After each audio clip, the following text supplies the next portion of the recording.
हरिओम प्रिय दर्शकों, यदि आपकी कर्क राशि या कर्क लग्न है तो इस वीडियो को बहुत ध्यान से देखिएगा, समझिएगा। इस वीडियो में हम समझने वाले हैं शुक्र अस्त प्रभाव को। शुक्र 19 मार्च को अस्त होने जा रहे हैं शाम को 6:41 पर और 23 मार्च को फिर ये उदय होंगे 7:25 पर। तो देखा जाए तो ये लगभग 4 से 5 दिनों का समय है जो कि शुक्र अस्त अवस्था में रहेंगे। देखा जाए तो ये बहुत कम समय है, परंतु शुक्र जब अस्त अवस्था में होते हैं तो बहुत सारी स्थितियां हमें अपने जीवन में देखने को मिलती है, क्योंकि शुक्र इस संसार में कलयुग में ये हर एक समय सुख सुविधा, प्रेम, सौंदर्य और बहुत सारी ऐसी चीज़ों के आधिपत्य रखने वाले माने जाते हैं। और खासकर कर्क वालों के लिए देखा जाए तो आपके लिए सुख भाव और आपके आय भाव के अधिपति हैं, इसलिए आपके लिए और भी महत्वपूर्ण हो जाता है शुक्र की स्थिति परिवर्तन। तो शुक्र महाराज का जो परिवर्तन है ये देखा जाए तो क्योंकि मीन राशि में गोचर कर रहे थे और वक्र अवस्था में होने की वजह से कुंभ राशि का फल दे रहे हैं और कुंभ में ही अस्त होंगे, यानी कि आपके अष्टम भाव में अस्त होने वाले। तो इसका प्रभाव ये रहने वाला है कि आय से संबंधित स्थितियों में कहीं ना कहीं उतार चढ़ाव देखने को मिलेगा। यदि कोई भी तरीका है आपका आय का, चाहे आप बिजनेस करते हो, चाहे नौकरी करते हो, चाहे आप प्रोफेशन में हो, किसी भी तरह, तो यहाँ पर स्थिति क्या बनने वाली है कि अब संभव है कि हर एक व्यक्ति का अपना अपना तरीका है। किसी का महीने में जो है तो किसी का हफ्ते में, किसी का जब काम पूरा होता है, जितने समय के लिए काम निश्चित होता है, तो अलग अलग तरीके से आय के साधन होते हैं। तो इन 5 दिनों के बीच में यदि ऐसी कोई पैसे आने की स्थिति बन रही है, यानी पैसा आने वाला है, तो उसमें हो सकता है कि देरी हो जाए, हो सकता है कि रुकावट कोई पैदा हो जाए जिसकी वजह से पैसा आने में समस्याएं हों। तो इसलिए जो भी आपको काम करना है तो पहले कर लेना चाहिए, तो ये आपके लिए अच्छा रहेगा, या तो थोड़ा रुकना पड़ेगा। इसके अलावा कई बार कई चीज़ें, जैसे अब पैसा अटक गया है ना, तो फिर लंबे समय तक भी उसका प्रभाव देखने को मिल सकता है।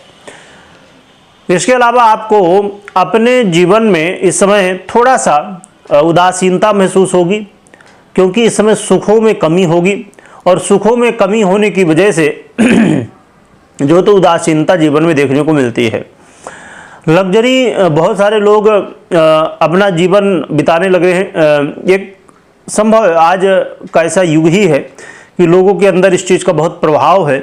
हम विदेशी सभ्यताओं को ज़्यादा जो है तो अपनाते हैं और उसकी वजह से लग्जरी तो ठीक है, लग्जरी भी लोगों के अलग अलग तरीके होते हैं। कोई इस चीज़ को लग्जरी मानता है कि हम एसेट को बिल्ड कर रहे हैं, और कोई लायबिलिटी को ही अपना सुख या कहा जाए कि लग्जरी मानता है। तो लग्जरी भी वैसी जो कि एसेट द्वारा आपको लग्जरी प्राप्त हो, तो ये आपके लिए बहुत अच्छा है। जहाँ पर हम धन की बात कर रहे हैं, पैसों की बात कर रहे हैं, ज्योतिष से थोड़ी सी हट की बात है, परंतु ये आपके हित में है कि आप, बाकी इच्छा आपकी है, परंतु मेरा काम है सही बताना मेरे समझ के अनुसार कि आप यदि जैसे यहाँ पर एक छोटा सा उदाहरण लेते हैं जिसे आपको ये चीज़ क्लियर हो पाए कि अब समझिए किसी को 4 व्हीलर लेना है या 2 व्हीलर लेना है, तो आपको यदि 4 व्हीलर लेना है तो आप लीजिए, परंतु कब? जब आपको वो लायबिलिटी नहीं एसेट बन जाए। कैसे उसे आप एसेट बना सकते हैं, कैसे वो लायबिलिटी बनती है, इस चीज़ को आप यूट्यूब में सर्च करेंगे तो आपको मिल जाएगा, समझ में आ जाएगा। जो कि इसमें यदि चर्चा करें तो बहुत लंबी वीडियो हो जाएगी, परंतु वहीं पर एक व्यक्ति उसी चीज़ को लायबिलिटी के रूप में देखता है और कोई व्यक्ति उसे एसेट के रूप में। तो तरीका है वो समझने की। तो इस चीज़ को इस समय ध्यान रखिएगा। और इस समय संभव है किसी ऐसा व्यक्ति जो आपका मित्र हो, आपका हितैषी हो, परंतु हो सकता है कि उससे धोखा मिल जाए। तो थोड़ा सा जो भी काम करिए तो ठीक है, विश्वास करिए, परंतु आंखें बंद करके नहीं। घर, गाड़ी, बंगला इत्यादि इन सब चीज़ों का यदि क्रय विक्रय कर रहे हैं, यानी खरीदना चाहते हैं, बेचना चाहते हैं, तो इसमें थोड़ा सावधानी रखिएगा, क्योंकि इसमें हो सकता है कि कोई बताए कुछ और रहे कुछ। इसके अलावा ये अष्टम भाव में भी गोचर करेंगे, तो जो लोग लॉटरी, जुआ, सट्टा इत्यादि से संबंध रखते हैं तो ऐसे लोगों को विशेष सावधानी रखनी चाहिए, क्योंकि इस समय पता चला कि आपने सोचा कोई अच्छा मौका मिल जाएगा, आपने ज़्यादा पैसा लगा दिया और यहाँ नुकसान हो गया। तो इन सब चीज़ों से संबंधित सावधानी आपको रखनी चाहिए। एक अच्छी बात यहाँ पर रहने वाली ये है कि जो लोग अपने जीवन में बहुत ज़्यादा भयभीत थे, क्योंकि कुछ लोगों के जीवन में ऐसा होता है, जिनके जीवन में होगा वो बता सकते हैं कमेंट में, कि किसी न किसी बात को लेके भय बना रहता है जीवन में, ये हो जाएगा, वो हो जाएगा। और जो लोग अपने जीवन में गुप्त रोग संबंधित समस्या से गुजर रहे थे, ऐसे लोगों को भी इस समय थोड़ी सी राहत देखने को मिलने वाली है, क्योंकि गुप्त रोग से जो जूझता है उसके लिए बड़ी मुश्किल होती है, क्योंकि लोग बताने में भी जो है तो संकोच करते हैं और बीमारी से जूझ ही रहे हैं, तो तकलीफ़ें तो ही हैं। तो इस समय राहत आपको थोड़ा देखने को मिलेगी, अच्छी बात है। तो देखा जाए तो ये कुछ पहलू रहेंगे, और थोड़ा सा ये भी चीज़ देखने को मिलेगी कि घर परिवार में भी थोड़ी सी उदासीनता, आपस में संभव की मतभेद देखने को मिल जाए।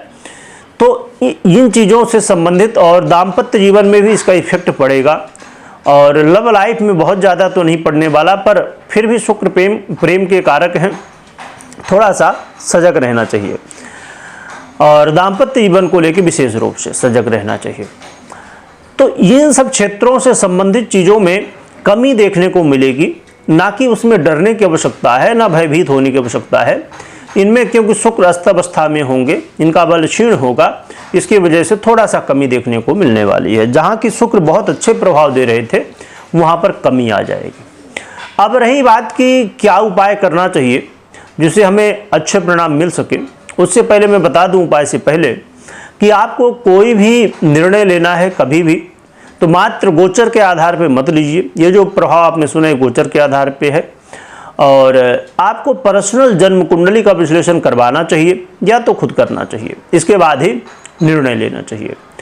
रही बात यदि आप खुद करना चाहते हैं तो ज़रूरी है कि ज्योतिष का ज्ञान हो, तो उसके लिए आप लोगों के लिए हमने एक चैनल बनाया, चिंतामणि ज्योतिष ज्ञान, जिसकी लिंक डिस्क्रिप्शन में दी हुई है, यूट्यूब चैनल है, तो वहाँ से आप जुड़ सकते हैं, या तो फिर आप टेलीग्राम की भी लिंक मिल जाएगी आपको, टेलीग्राम से जुड़ जाइए तो और भी ज़्यादा बेहतर रहेगा, क्योंकि टेलीग्राम से यदि जुड़ते हैं तो वहाँ पर वास्तु से संबंधित समुद्रिक ज्ञान, अंक ज्योतिष, व्रत त्यौहार इत्यादि इत्यादि और भी महत्वपूर्ण जानकारियाँ आपको प्राप्त होती रहेंगी।